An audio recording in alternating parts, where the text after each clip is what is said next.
എത്ര വിമർശനങ്ങൾക്ക് ശേഷമാണ് ഇന്ന് മാധവിക്കുട്ടി ഏറ്റവും അധികം സെലിബ്രേറ്റ് ചെയ്യപ്പെടുന്ന ഒരു എഴുത്തുകാരിയായിട്ട് ഇന്ന് മാറിയിട്ടുള്ളത്. ഇന്നിപ്പോ വായിച്ചു തുടങ്ങിയപ്പോൾ അവർ സെലക്ട് ചെയ്യുന്ന പുസ്തകങ്ങളായി നമ്മുടെ വിഷയം. എല്ലാ കാലത്തും വയലാറിന്റെ പാട്ടുകൾ മാത്രം പോരാ. സ്വാതന്ത്ര്യാനന്തരം ഇന്ത്യയിൽ അങ്ങനെ ഒന്നും ഉണ്ടായിട്ടില്ല എന്നുള്ളതാണ്. പോസ്റ്റ്മോർട്ടം ചെയ്യുന്ന ഡോക്ടർക്ക് ഉണ്ടാവുന്ന പ്രേതങ്ങളിലുള്ള ഒരു വിശ്വാസം. ഒരുപാട് പേർക്കൊക്കെ സംശയം ലാംഗി എന്ന് പറയുമ്പോൾ ആരോ പേരാണ് എന്നുള്ളതായിരുന്നു.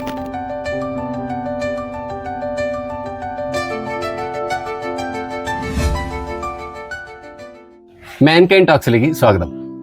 ഓർമ്മകൾക്കെന്ത് സുഗന്ധം, എന്നാത്മാവിൻ നഷ്ടസുഗന്ധം. പ്രണയത്തിന്റെയും പ്രണയനഷ്ടത്തിന്റെയും സ്മാരകങ്ങൾ എപ്പോഴും ആ പ്രണയകാലത്തെ ഓർമ്മപ്പെടുത്തും. അത് ചിലർക്ക് നല്ല ഓർമ്മയാകാം, ചിലർക്ക് ചീത്ത ഓർമ്മയാകാം.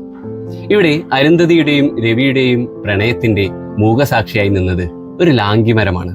അവരുടെ അനിർവചനീയമായ ആ പ്രണയകഥ ലാംഗിപ്പൂക്കളുടെ നറുമണത്തോടുകൂടി അവതരിപ്പിക്കുന്ന നോവലാണ് നയന വൈദേഹി സുരേഷ് എഴുതിയ ലാംഗി. ലാംഗിയുടെ എഴുത്തുകാരി നയനയുടെ പുതിയ വിശേഷങ്ങളിലേക്ക് സ്വാഗതം. ലാംഗി, ഈ പേരിൽ തന്നെ ഒരു വ്യത്യസ്തതയുണ്ട്. പലരും ഇപ്പോൾ ചിലപ്പോൾ ലാംഗി വരെ അന്വേഷിച്ചും ലാംഗി പൂക്കളെ തേടിയും പോയി കാണും വായിച്ചതിന് ശേഷം. ഈ വ്യത്യസ്തമായ പേരിലേക്ക് എത്തിച്ചേർന്നത് എങ്ങനെയാണ്? എനിക്ക് ചെറുപ്പം തൊട്ടേ ഇഷ്ടമുള്ള ഒരു പൂവായിരുന്നു ലാംഗി എന്ന് പറയുന്നത്. അപ്പോ വളരെ ചെറുപ്പത്തിലല്ല എൻ്റെ അടുത്ത് ഏത് പൂവാണ് ഇഷ്ടം എന്ന് ചോദിച്ചാൽ ഞാൻ ലാംഗി എന്ന് തന്നെയാണ് പറഞ്ഞിട്ടുണ്ടായിരുന്നത്. അപ്പോൾ ഈ ഒരു പ്രണയം എഴുതുന്ന സമയത്ത് ഒരു മരം വേണം എന്നുള്ള ഒരു ആഗ്രഹം എനിക്കുണ്ടായിരുന്നു. അപ്പൊ എനിക്ക് ഒട്ടും ആലോചിക്കേണ്ടി വന്നില്ല എന്നുള്ളതാണ് ഒരു വാസ്തവം ലാംഗിയായിട്ട് തെരഞ്ഞെടുക്കാൻ വേണ്ടിയിട്ട്. പക്ഷെ അതിനുശേഷമാണ് ഞാൻ അറിയുന്നത് ലാംഗിനെ കുറിച്ച് അറിയാത്ത ഒരുപാട് പേര് ചുറ്റുമുണ്ട് എന്നുള്ളത്. അന്വേഷിച്ചു പോകുന്നവരും ഇന്നും എനിക്ക് ഒരുപാട് പൂക്കളൊക്കെ കിട്ടുന്ന സമയത്ത് ഫോട്ടോ എടുത്ത് അയച്ചു തരുന്ന ഒരുപാട് പേരുണ്ട്. ഇത് ലാംഗിപ്പൂ കിട്ടി, ഇല്ലെങ്കിൽ ഇങ്ങനെ ഒരു പൂവുണ്ടോ, ഇത് ഞാനായിട്ട് ഉണ്ടാക്കിയതാണോ, ഇല്ലെങ്കിൽ ഒരുപാട് പേർക്കൊക്കെ സംശയം ലാംഗി എന്ന് പറയുമ്പോൾ ആരോ പേരാണ് എന്നുള്ളതായിരുന്നു.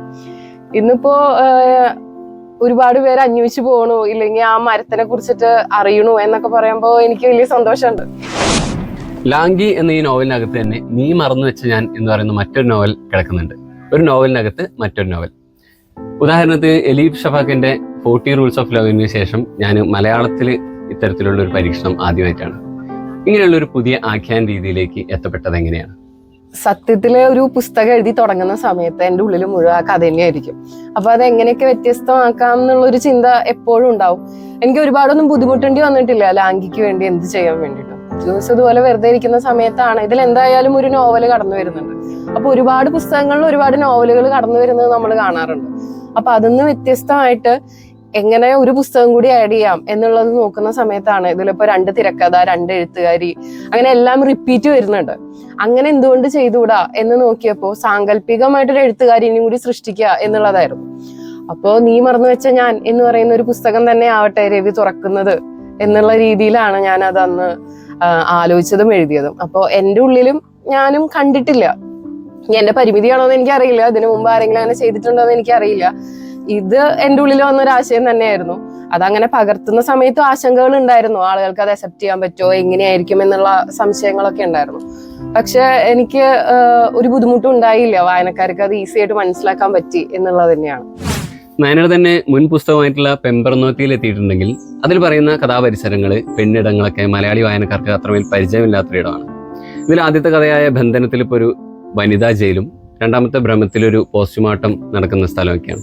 ഇത്തരം ഇടങ്ങളിൽ നിന്നിട്ട് കഥ പറയുമ്പോൾ അതിന്റെ ആധികാരികത വലിയ വിഷയമാണ്. അതിനുവേണ്ടി എന്തൊക്കെ തയ്യാറെടുപ്പുകളാണ് നടത്തിയിട്ടുള്ളത്? ബന്ധനത്തിനെ കുറിച്ചിട്ട് തന്നെ ആദ്യം തുടങ്ങാം. ബന്ധനം എന്ന് പറയുന്നത് വനിതാ ജയിലിനെ ബേസ് ചെയ്തിട്ടാണ്. അപ്പോൾ ജയിലിനെ കുറിച്ച് എന്തെങ്കിലും ഒക്കെ എഴുതണം എന്നുള്ള ഒരു ആഗ്രഹം ഉണ്ടായിരുന്നു. അപ്പൊ വെറുതെ നമുക്കിപ്പോ നമ്മൾ സിനിമയിലൊക്കെ ഒരുപാട് ജയിൽ കണ്ടിട്ടുണ്ട്. അത് റിപ്പീറ്റ് നമ്മൾ സിനിമയിൽ കണ്ടുകൊണ്ടിരിക്കുന്നത് ഒരേ പാറ്റേണിലാണ്. പക്ഷെ ജയിലിലെ നിയമങ്ങളൊക്കെ മാറിക്കൊണ്ടിരിക്കുന്നുണ്ട് എന്നുള്ളൊരു വാസ്തവം കൂടിയുണ്ട്. അപ്പൊ ജയിലിലേക്ക് കടക്കുന്ന സമയത്ത് അതിൻ്റെ ഉള്ളിലേക്ക് കടക്കാനാണെങ്കിലും എന്താണെങ്കിലും എനിക്കൊരു പേടിയുണ്ടായിരുന്നു കേട്ടോ. പക്ഷെ എവിടെന്നോ കിട്ടിയ ഒരു ധൈര്യത്തിന്റെ മുകളിൽ ജയിലിൽ പോയി സൂപ്രണ്ടിനെ കണ്ടു, ജയിലിലെ കാര്യങ്ങളൊക്കെ അന്വേഷിച്ചു. അപ്പോൾ നമുക്ക് അറിയാത്ത ഒരുപാട് കാര്യങ്ങളൊക്കെ അന്ന് എനിക്ക് സാറ് പറഞ്ഞു തന്നു. നമുക്ക് അറിയില്ല. അപ്പൊ വൈകുന്നേരം 5 മണിക്കാണ് അവര് ചായ കുടിക്കുന്ന സമയത്ത് അവർക്ക് രാത്രിയിലത്തെ ഫുഡ് കൊടുക്കും കൂടെ എന്നുള്ള കാര്യങ്ങളടക്കം. ഇല്ലെങ്കിൽ നമ്മുടെ ഈ കഥയിൽ പറഞ്ഞിട്ടുണ്ട് ഇതുവരെ സ്ത്രീകളെ തൂക്കി വന്നിട്ടില്ല. അപ്പോൾ എൻ്റെ അടുത്ത് ചോദിക്കുന്ന ആൾക്കാരുണ്ട് ഇല്ലേ എന്ന് ചോദിക്കുന്നുണ്ട്. അപ്പോൾ സ്വാതന്ത്ര്യാനന്തരം ഇന്ത്യയിൽ അങ്ങനെ ഒന്നും ഉണ്ടായിട്ടില്ല എന്നുള്ളതാണ്. അപ്പോൾ എനിക്കും കൂടിയും പുതിയ അറിവായിരുന്നു അതിൻ്റെ ഉള്ളിലേക്ക് കടന്ന സമയത്ത്. ഇല്ലെങ്കിൽ നമ്മൾ ജീവിക്കുന്ന ഒരു ലോകത്തുനിന്ന് വ്യത്യസ്തമായ ഒരു ലോകം അതിൻ്റെ ഉള്ളിൽ തന്നെ ഉണ്ട് എന്നുള്ളത് എനിക്ക് അവിടെ പോയപ്പോഴാണ് മനസ്സിലാവുന്നത്. പിന്നെ ഭ്രമം എന്ന് പറയുന്നത് ഒരു പോസ്റ്റ്മോർട്ടം ചെയ്യുന്ന ഡോക്ടർക്ക് ഉണ്ടാവുന്ന പ്രേതങ്ങളിലുള്ള ഒരു വിശ്വാസം. അപ്പൊ ഒട്ടും മാച്ച് ചെയ്യാത്തൊരു കാര്യമാണ്. അപ്പൊ അതെങ്ങനെ യോജിപ്പിക്കാം എന്നുള്ളതും എന്നെ സംബന്ധിച്ചൊരു വിഷയമായിരുന്നു. അപ്പോൾ പോസ്റ്റ്മോർട്ടം എങ്ങനെ ചെയ്യാം എന്നുള്ള വീഡിയോസ്, അതുപോലെ സൈക്കോളജിസ്റ്റ് അങ്ങനെ ഒരുപാട് പേരുടെ അടുത്ത് കൺസൾട്ടേഷൻ ഒക്കെ നടത്തിയിട്ടാണ് ഞാനിത് എഴുതിയിട്ടുള്ളത്. പിന്നെ ഡോക്ടർ ഷേർലി വാസുവിന്റെ പോസ്റ്റ്മോർട്ടം ടേബിൾ എന്ന് പറയുന്ന ഒരു പുസ്തകമുണ്ട്. അത് വായിച്ചിട്ട് അതിലെ ഓരോ കാര്യം, അത് സത്യം പറഞ്ഞാൽ അതൊരു വായനയായിരുന്നില്ല, അതൊരു പഠിപ്പായിരുന്നു എന്ന് പറയുന്നതാണ് ശരി.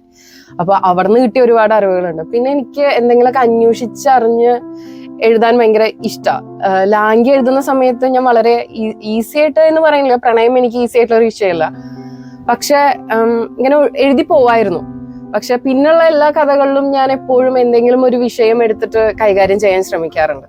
അതിന്റെ മുകളിലായതുകൊണ്ട് തന്നെ എനിക്ക് ഭയങ്കര ഇൻട്രസ്റ്റിംഗ് ആയിരുന്നു ഇത് എഴുതി തീർക്കുക എന്നുള്ളത്.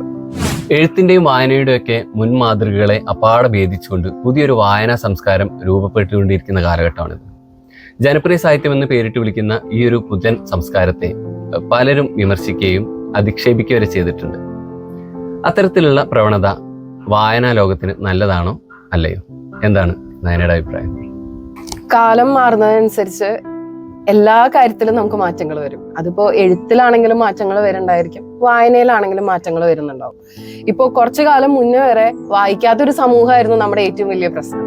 ഇന്നിപ്പോ വായിച്ചു തുടങ്ങിയപ്പോൾ അവർ സെലക്ട് ചെയ്യുന്ന പുസ്തകങ്ങളായി നമ്മുടെ വിഷയം. അപ്പൊ അതനുസരിച്ച് എഴുതുന്ന എഴുത്തുകാരാണ് കൂടുതൽ, ജനപ്രിയമായി എഴുതുന്നവരാണ് കൂടുതൽ എന്നാണ് പറയുന്നത്. ജനപ്രിയമായി എഴുതുന്നവര് എന്ന് പറയുമ്പോൾ നമുക്ക് ഓരോരുത്തർക്കും വായിക്കാൻ ഇഷ്ടമുള്ള ഒരു മേഖലയുണ്ടാവും. ഇപ്പോ ചില ആളുകൾ അങ്ങനെ എഴുതുന്നവരുണ്ടാവാം, പക്ഷെ എന്നെ സംബന്ധിച്ച് എന്റെ ശ്വാസം തന്നെയാണ് എന്റെ എഴുത്ത് എന്ന് പറയുന്നത്. ഇപ്പൊ ലാംഗി ഒരുപാട് പതിപ്പുകൾ പിന്നിട്ടൊരു പുസ്തകം. ഇഷ്ടപ്പെടുന്നവരും ഇല്ലാത്തവരും ഉണ്ടാവാം. അപ്പോൾ ഇഷ്ടപ്പെടുന്നവര് വായിക്കട്ടെ, അല്ലാത്തവര് നമ്മളെ വിമർശിക്കട്ടെ, നമുക്ക് തെറ്റുകൾ പറഞ്ഞു തരാം എന്നുള്ളത് ഒരു വലിയ കാര്യമാണ്. ആ ഒരു കാര്യത്തിനെ ഞാൻ ഇതുപോലെ വലിയൊരു പ്രാധാന്യത്തോടെ കാണുന്നതാണ്. അപ്പോൾ എഴുത്തിന്റെ മേഖലയിൽ വരുന്ന മാറ്റം എന്ന് പറഞ്ഞു കഴിഞ്ഞാൽ എല്ലാ മേഖലയിലും ഇപ്പൊ മുമ്പ് എടുത്തു നോക്കുകയാണ്. ഇപ്പൊ സിനിമ എടുത്തു നോക്കിക്കഴിഞ്ഞാൽ പാട്ടിന്റെ മേഖലയിൽ മാറ്റമുണ്ട്. അപ്പൊ അന്നത്തെ പാട്ടുകളെ ഇന്ന് നമ്മൾ കൊണ്ടു നടക്കുന്നതാണ് പണ്ടത്തെ പാട്ടുകൾ. ഇന്ന് വരുന്നതൊക്കെ എന്ത് പാട്ടുകളാണ് എന്ന് ചോദിക്കുന്നവരുണ്ട്. പക്ഷെ അത് ആസ്വദിക്കുന്ന ഒരു തലമുറയുണ്ട്. നമ്മളെല്ലാ കാലത്തും നമ്മൾ മാറ്റത്തിന്റെ കൂടെ ഇങ്ങനെ സഞ്ചരിച്ചുകൊണ്ടേ ഇരിക്കുന്നവരാ. അപ്പൊ അന്നുണ്ടായിരുന്ന നമുക്ക് എല്ലാ കാലത്തും വയലാറിന്റെ പാട്ടുകൾ മാത്രം പോരാ. നമ്മൾ വയലാർ എപ്പോഴും ഒരു ക്ലാസിക് ആയിട്ട് നിൽക്കുന്നത് അതിന് താഴെ ഒരുപാട് പാട്ടെഴുത്തുകാർ വന്നിട്ടുള്ളതുകൊണ്ട്. ഇത് വിനായക ശശികുമാർ വരെ എത്തി നിൽക്കുന്ന സമയത്ത് നമ്മൾ വിമർശിക്കുന്നവരും ഇല്ലെങ്കിൽ വയലാറിന്റെ പാട്ടുകളെ വിമർശിച്ചവരുണ്ടായിരിക്കാം അന്നത്തെ കാലത്ത്. ഇന്ന് അതുപോലെ ഇപ്പൊ മാധവിക്കുട്ടി, എത്ര വിമർശനങ്ങൾക്ക് ശേഷമാണ് ഇന്ന് മാധവിക്കുട്ടി ഏറ്റവും അധികം സെലിബ്രേറ്റ് ചെയ്യപ്പെടുന്ന ഒരു എഴുത്തുകാരിയായിട്ടൊന്ന് മാറിയിട്ടുള്ളത്. അവരെ വിമർശിച്ച പോലെ മറ്റൊരു എഴുത്തുകാരിക്ക് ഇത്രമാത്രം അനുഭവിക്കേണ്ടി വന്നിട്ടുണ്ടോ എന്നുള്ളത് സംശയം. അപ്പോൾ ആ ഒരു കാലത്ത് അവരെ എഴുത്തുകൾ എങ്ങനെയായിരുന്നു, ഇന്ന് അവരെ എഴുത്തുകൾ എങ്ങനെ നോക്കിക്കാണുന്നു? അപ്പൊ കാലം മാറുന്നതിനനുസരിച്ച് എല്ലാ മേഖലയിലും മാറ്റങ്ങൾ വരുമ്പോൾ എഴുത്തിലും തീർച്ചയായിട്ടും മാറ്റങ്ങൾ വരണം. അത് തെരഞ്ഞെടുക്കുമ്പോൾ അതിനെ ഒരു പുതിയൊരു എഴുത്തുകാരെ ഒരു ഭാഗത്ത് നിർത്തിയിട്ട് അവരെ വിമർശിക്കുന്നതിനോട് താല്പര്യമൊന്നുമില്ല. ഈ വിമർശിക്കുന്നവരൊക്കെ ഇത് വായിച്ചിട്ടുള്ളവരാണോ എന്നുള്ളതാണ്. ഈ റീൽസ് വരുന്നതോ ഇല്ലെങ്കിൽ നമുക്കൊരു റീല് വരുന്ന സമയത്ത് ഇല്ലെങ്കിൽ അതിലെ ചില വരികൾ നമ്മുടെ ലൈഫിനോട് കണക്ട് ചെയ്യാൻ പറ്റുമ്പോഴാണ് നമുക്കത് കൂടുതൽ ആ പുസ്തകം അതിനോട് നമുക്കൊരു അറ്റാച്ച്മെന്റ് തോന്നുന്നത്. അപ്പോൾ ഇന്ന് അങ്ങനെ എഴുതുന്ന ഒരുപാട് എഴുത്തുകാരുണ്ട് എന്ന് പറയുന്നുണ്ട്. അപ്പോൾ ജനങ്ങളെ നോക്കി അല്ലെങ്കിൽ വായനക്കാരെ നോക്കി എഴുതുന്നവരുണ്ടായിരിക്കാം, അല്ലെങ്കിൽ എനിക്കിഷ്ടമുള്ളത് ഞാൻ എഴുതണു എന്നുള്ള രീതിയിലും ഉണ്ടായിരിക്കാം. എല്ലാ കാലഘട്ടത്തിലും രണ്ടു തരത്തിൽ സഞ്ചരിക്കുന്ന ആളുകളുണ്ട്, അതുപോലെ രണ്ടു തരത്തിൽ സഞ്ചരിക്കുന്ന വായനക്കാരും ഉണ്ട്. അവരവരിഷ്ടം പോലെ തെരഞ്ഞെടുക്കുക എന്നുള്ളതാണ്. അങ്ങോട്ടോ ഇങ്ങോട്ടോ നോക്കി വിമർശിക്കുന്നതിനോട് ഒരു ദിവസം വെളിച്ചാകുമ്പോൾ വെറുതെ ഇരുന്ന ഒരു പേന എടുത്തിട്ട് ഒരാൾക്ക് എഴുതാൻ പറ്റുന്ന ഒന്നാണ് കഥ അല്ലെങ്കിൽ കവിത എന്നൊന്നും ഞാൻ വിശ്വസിക്കണില്ല. എങ്ങനെയാണെങ്കിലും അതിന്റെ ഒരു തീപ്പൊരി നമ്മുടെ ഉള്ളിൽ ഉണ്ടാവണം എന്ന് തന്നെയാണ്. അങ്ങനെയുള്ളവരാണെങ്കിൽ അവർ എഴുതട്ടെ എന്ന് തന്നെയാണ് എനിക്ക് പറയാനുള്ളത്. പേരുകൊണ്ടും ആശ കൊണ്ടും വ്യത്യസ്തമായിട്ടുള്ള 4 പുസ്തകങ്ങൾ. ഒരുമ്പെട്ടോള് പെമ്പറന്നോത്തി എന്ന് പറയുന്ന 2 ചെറുകഥാ സമാഹാരങ്ങളും പിന്നെ ലാംഗി ഭ്രാന്തിന്റെ നിറം എന്ന് പറയുന്ന 2 നോവലുകളും. ഈ വ്യത്യസ്തതയുടെ കൂട്ടത്തിലേക്ക് പുതിയതായി ചേക്കേറാൻ വരുന്ന പുസ്തകം ഏതാണ്? എന്തായാലും ഇനി എഴുതും. ഭ്രാന്തിന്റെ നിറം ഇപ്പോ 1 മാസം ആവണേ ഉള്ളൂ ഇറങ്ങിയിട്ട്. അപ്പോൾ ഇനി ഒരു നോവൽ എഴുതിക്കൊണ്ടിരിക്കുന്നുണ്ട്. മാൻകൈൻഡിലൂടെ തന്നെ അത് വരുന്ന പ്രതീക്ഷിക്കുന്നു. പിന്നെയും ശ്വാസമുള്ളിടത്തോളം കാലം എഴുതണം എന്ന് തന്നെയാണ്. വായിക്കാൻ ഒരുപാട് പേരുണ്ട് എന്നുള്ളത് തന്നെയാണ് കേട്ടോ നമുക്ക് എഴുതാനുള്ള ഏറ്റവും വലിയ പ്രചോദനം എന്ന് പറയുന്നത്. അഭിപ്രായം പറയുന്നതിനും വായിക്കുന്നതിനും ഒരുപാട് പേരുണ്ടാവുക എന്ന് പറയുന്നത് ഒരു എഴുത്തുകാരിനെ സംബന്ധിച്ച് അല്ലെങ്കിൽ ഒരു എഴുത്തുകാരെ സംബന്ധിച്ച് ചെറിയ കാര്യമല്ല. എവിടെ നിന്നാണെങ്കിലും 1-2 പേരെങ്കിലും നമ്മുടെ അടുത്തൊരു അഭിപ്രായം പറയുക എന്ന് പറയുന്നത്. കാരണം നമ്മൾ സൃഷ്ടിക്കുന്നവരാണ്. കാരണം ഇല്ലാത്തൊരു കാലത്തിനോ ഇല്ലാത്ത ഒരു മനുഷ്യരെയോ ഇല്ലാത്ത ഒരു ജീവിതമോ നമ്മൾ ഉണ്ടാക്കുന്ന സമയത്ത് അതിന്റെ പെർഫെക്ഷൻ എന്ന് പറയുന്നത് മുഴുവനായിട്ടും വായനക്കാരുടെ കയ്യിൽ തന്നെയാണ്. അപ്പൊ അവരിൽ നിന്ന് കിട്ടുന്ന അഭിപ്രായം കൊണ്ട് തന്നെയാണ് ഇതുവരെയുള്ള എല്ലാ പുസ്തകങ്ങളും എഴുതിയിട്ടുള്ളത്. അപ്പോൾ ഇനി എഴുതണം എന്ന് തന്നെയാണ്.